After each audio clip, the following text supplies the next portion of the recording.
Aloha, my dear nostrils. Welcome back to the Nashville Nose. I'm your host, as always, Dr. Magnifiscent. yes, indeed. Once upon a time, there was a fragrance witch. No, not a fragrance witch. I didn't finish my sentence. A fragrance witch went on to shake the world. Born in an ancient time, otherwise known as 1996. Alanis Morissette was explaining to us the definition of irony. The Spice Girls told us what they want. What they really, really want. And we learned that the best thing to do when you see two tornadoes, just park right in between them. Another cow? Idiot. Not to mention, the best way to outsmart advanced aliens is just to hide under the back seat. Hide. Ah, what a wondrous year that was. It also gave us Acqua Di Gio, a fragrance which, again, not a fragrance witch. Stop cutting me off mid-sentence. A fragrance which went on to completely change the game of masculine-leaning oceanic fragrances when Armani introduced the world to this iconic aquatic marine scent. Maybe Giorgio Armani and Sergio Gagliotti watched that one episode of Seinfeld. You know the way you smell when you first come home from the beach? Well, I want to make a cologne that captures the essence of that smell. Then looked at each other and said, hey, Kramer makes a good point, actually. You think people are gonna pay $80 a bottle to smell like dead fish and seaweed? Yes, they do. And they did. A fragrance that takes you straight to the beach. A huge success for Armani, outselling nearly every other fragrance at the time, crushing the competition, and still kind of crushing it to this day, especially with its modern-day expansive line. Originally composed by master perfumer Alberto Marias, along with every other flanker I'll be discussing with you today. I currently own 4 bottles, none of which are the original Eau de Toilette. I don't own the OG, because frankly, I don't need it. Plain and simple. It's the highest selling men's marketed fragrance of all time. There is no other fragrance out there that's been more worn to death, though I'll bet Sauvage is nipping at its heels. The flankers, however, have really expanded the line, making it much more broad and diverse. Way to keep the flame alive, Armani. They were smart when they realized the original scent profile was beginning to run its course. And Marias just did a great job at challenging any waning interest by creating cutting edge renditions while still remaining true to the groundbreaker of the original scent DNA. Luckily, I do have a sample vial of the original EDT, which I will be using today for comparison purposes. Although I've smelled this so many times, so have you. I know it well, and so do you. Trust me, you do. And the flankers we'll be featuring today are my trusty Profumo. Know it and love it well. In fact, it's been the only one from this line in my collection for a long time until now. And the 3 newbies to my collection are Profondo, Absolu Instinct, and the brand new 2022 Eau De Parfum. It stirred up quite a lot of hype in the old fragcom, so I'm so excited to finally have it and finally smell it. I have smelled Profondo before, but it's been a while. Probably like over a year ago. And I just kind of sprayed it in Sephora just to check it out. I remember liking it, but I guess we'll find out today if my opinion has changed at all. I went ahead and sprung for Absolu Instinct, which is kind of a flanker of Acqua Di Gio Absolu. Oh, and then they'll come out with Acqua Di Gio Absolu Instinct Extreme. Then Acqua Di Gio Absolute Instinct Extreme Privé. And then Acqua Di Gio Absolute Instinct Extreme Privé Extrait. It's an endless loop! A flanker of a flanker of a flanker! Like Trent Reznor once said, I'm just a flanker of a flanker of a flanker. If you're a Nine Inch Nails fan, you'll know what I'm talking about. I've heard other reviewers mention that Absolu has kind of a Paco Rabanne Invictus vibe. I mean, who knows? That could have been an attempt to Acqua Di Gioify that extremely popular scent DNA. I mean, that's purely speculation, though. I really have no idea. Slap on that Acqua Di Gio label, boom, instant success. Well, not quite. That's one that doesn't get a lot of positive feedback in the fragrance community. I do respect and sometimes like those really sweet, bubblegummy, clubby-like fragrances sometimes, but for the most part, they're not entirely for me. So therefore, I didn't really bother with that one. I don't know, maybe I'll sample it at some point and put my speculation to rest, but as of now, I've heard that Absolu Instinct is more of an amber-like twist on the DNA, which I feel optimistic about possibly being a potential fall-time Acqua Di Gio. That would be cool. So these two, the EDP and Absolu Instinct, are true blind buys. I have no idea what they smell like, and you're gonna get my first reaction today. Kinda gonna be like a buying guide slash first impressions video. What do you say we tear these 3 open and check out the bottles? Rippity-doo-dah! It's always one difficult one. Merry Christmas! Starting with the boxes, this one's blue for Profondo, this one's white for the Eau De Parfum, and it's also kind of a nice satin finish. And this box is pretty impressive. It's got this pattern on here, which I think represents the same pattern on the cap. Time for the unboxing. I can already smell it. Oh. Fire in the hole!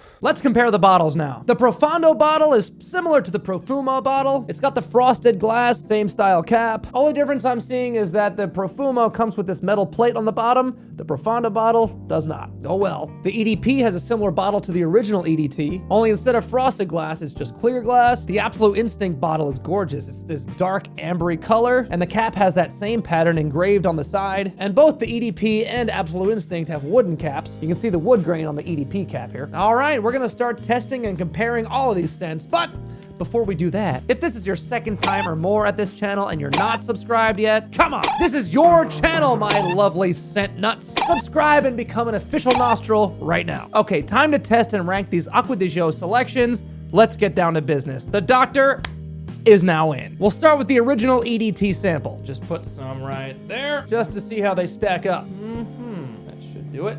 Smells like the 90s. So applying the original EDT on this hand is a great way to ABCDE all of these scents today and see how the 4 flankers stack up against the OG. There's 3 reasons why I don't own a full bottle though. Number 1, a part of me does feel like the original EDT has been fairly played out, even though it's still a huge seller even to this day. So many people love it, you could almost call it timeless. But yeah, it's been done. My second reason is, in the nearly 30 years of its existence, it has been heavily reformulated. As of now, I've had farts that last longer than that. And the third reason is kind of a dumb one, but it doesn't come in the same quantity as the other bottles, and I like them all to match as much as possible on my display. So it may be a vain reason, but it is a factor which kind of discourages me from buying a full bottle. It is nice to smell this again. Ah, the Crossroad. Maybe I should get a bottle just to have it. It is really cheap. Even if I don't wear it all the time, a part of me would still love to just have it for the history. I feel the same way about Sauvage. I really do love it in and of itself. And I understand its success, just like Invictus or Light Blue. Insert crazy huge selling fragrance here. The scent alone is truly amazing, just like Acqua Di Gio. I also believe this is the first fragrance to use the ingredient cologne. No, not cologne. Cologne, which I believe I'm pronouncing correctly. Cologne is a synthetic molecule which is said to possess the light, airy, aqueous feel of watermelon. Interesting. Although the scent doesn't smell like watermelon, that lovely element may have been a huge factor of its success. Other notes include C notes, a lot of citrus from lemon, lime, bergamot, and mandarin orange, as well as a bunch of different florals. We got jasmine, neroli, freesia, hyacinth, cyclamen, and violet. Some cedar, oak moss, patchouli, and musk in the base. Quite a complex blend, and again, changed the game when it came to marine fragrances. Next, let's bust out Old Faithful, Acqua Di Gio Profumo. According to what I've researched, I believe this is the best-selling flanker behind the original as of now. In fact, some have said it's the best-selling flanker in fragrance line history. Okay, I'm sure. So let's put Profumo over on this hand. I love the way it mixes incense, sage, and geranium into the DNA, while retaining the C notes, bergamot, rosemary, and patchouli. It's darker, sexier, and more mysterious. It's like a summer night on the beach. Hey, if you really are the long walks on the beach type, this is your scent. No stranger to this channel, I'll always love this one. And I guess we'll see if any of these 3 brand new flankers to my collection will knock it off its pedestal. Next up, the also crazy popular Profondo. If memory serves, this is kind of a blue fragrance take on the DNA. I mean, it seems obvious because the bottle is blue. It's like the frosted version of the Bleu de Chanel bottle. Nearly the same shade of blue. As if Acqua Di Gio and Bleu de Chanel had a baby. Congratulations! I guess we'll just have to be the judge of that right now. Let's put this bad boy right over here.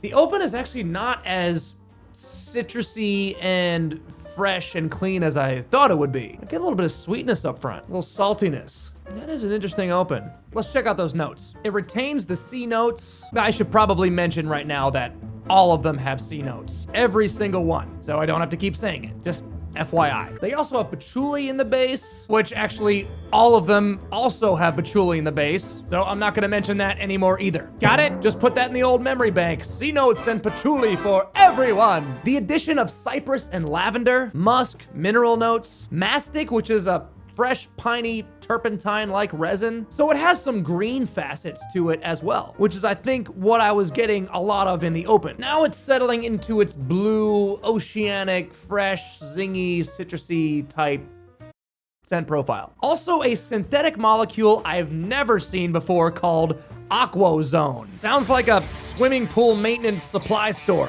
Get in the zone. AquaZone, yeah. Okay, getting dangerously close to copyright infringement. Let's just forget I sang that. Yes, where was I? Anyway, AquaZone apparently has a very strong aquatic marine accord. Invented by the largest privately owned fragrance and taste company in the field, Firmenich. Firmenich. Firmenich. Firmenich. Firmenich. I don't know what happened. Firmenich, I believe, is how it's pronounced, and this is how you spell it.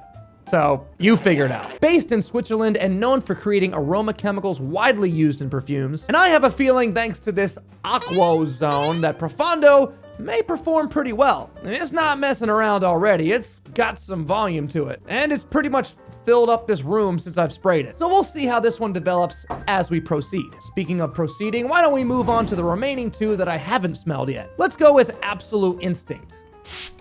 Oh, wow, okay. Ooh, it didn't take long for that sillage to get to me.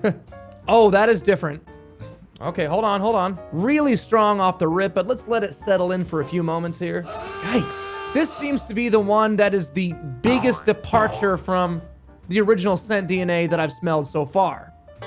It's really strong and pungent off the open, but I think it will settle in and round out shortly. At least it seems like it's starting to already. So while that's doing that, let's talk about it. I think it's safe to say my assessment was fairly accurate. This is a darker take on Acqua Di Gio, but not dark like Profumo with spices and incense. This is much more warm and resinous, with amber wood and ebony wood giving it a nice rich darkness. Much more woody all around, which may become more prominent in the dry down. It's also the only one in the line that I've seen so far with a seaweed note, and I can see where it may have more of a salty feel. But on the open, I think that's what I was getting the most of. That salty seaweed. Kinda like it though. You know I like them strong. Now we'll see how it develops and performs on the skin, but as of now, it seems to have a nice resinous thickness, which hopefully will translate to a nice long life of the fragrance. Yeah, I feel confident that this one will perform pretty well, but we will see. And let's check on the original real quick. Oh. It's already gone. Spoiler alert, I don't think the original is gonna rank very high. And finally, last but certainly not least, it's time to finally try the brand new 2022 Eau De Parfum. History in the making. Let's see what you got. Oh, whoa. Okay, this one is a lot more minerally. Oh, it's a little bit more fruity. I don't even know why I'm comparing it to the original. I want to reapply it, but I want this to be a proper performance test on all of these, so maybe I could just smell the stem here. Is that what this thing is for anyway? Ooh, yeah. Where the original has that watermelony prominent cologne note in there, I feel like I'm getting more of a juicy orange rather than a bergamot or a lemon. Actually, let's look up the notes and see if my assessment is accurate. Aha!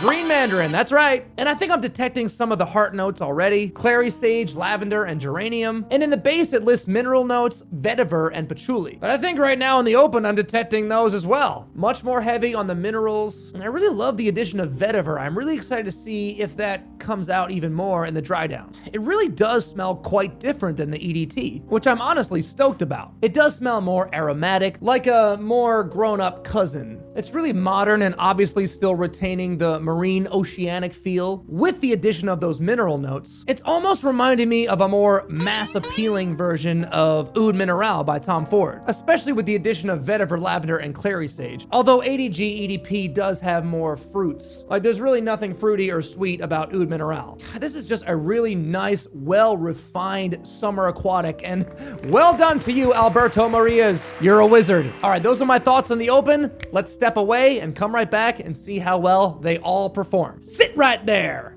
Be right back.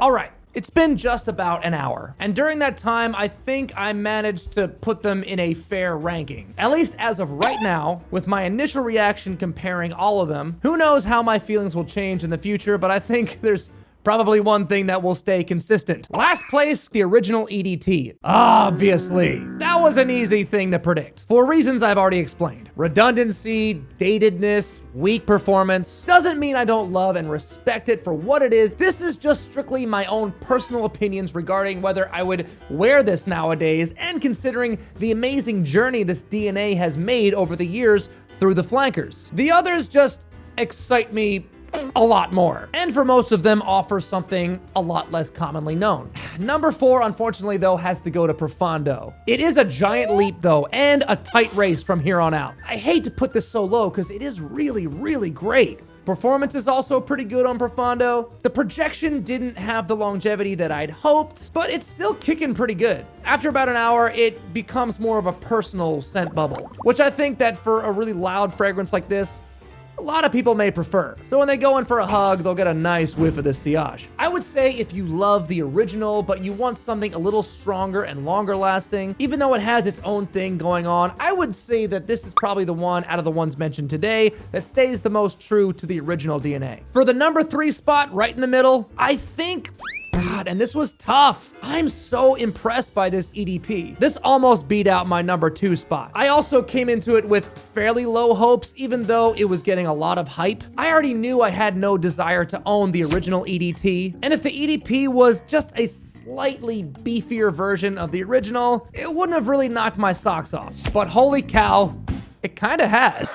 I mean, this almost came close to winning this whole rank. I'm just so impressed with what Maria's has done with this line. Taking the original scent and nuancing each subtle note to make something so interesting and new. My God, I'm gonna be giving this a ton of wear next summer. It's absolutely wonderful. But oh my God, coming in at number 2, for the silver medal, I think I have to put Absolu Instinct right here. This is exactly what I'd hoped it would be. Although to my nose, this is the one that takes the largest departure from the original DNA. As it dries down, it has almost no traces of the aquatic facets. It takes a much darker and woodier turn. Also, there's a sweetness in there. Not really sure where that's coming from. If you told me that there was just the slightest traces of a dark and semi-sweet vanilla, I would believe you. So that's what I'm getting from it. Although it's probably coming from the amberwood. It can be quite resinous and balsamic, but I love the way this has developed. I am so blown away. I mean, it really came close to winning. This, in my view, is how you get away with wearing Acqua Di Gio in the cooler months. And I think this is a real contender for my fall designer list this year. Absolu Instinct, I highly recommend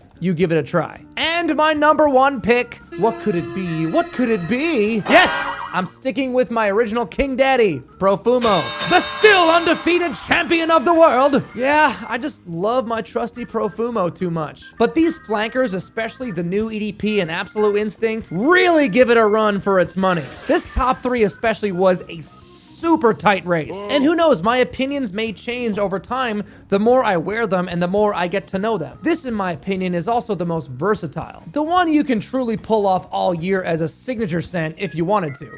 It's just so perfect in every aspect. Fresh, fun, gorgeous, mysterious, quite a beast when it comes to performance. And as of right now, they still have yet to top the current champ right here.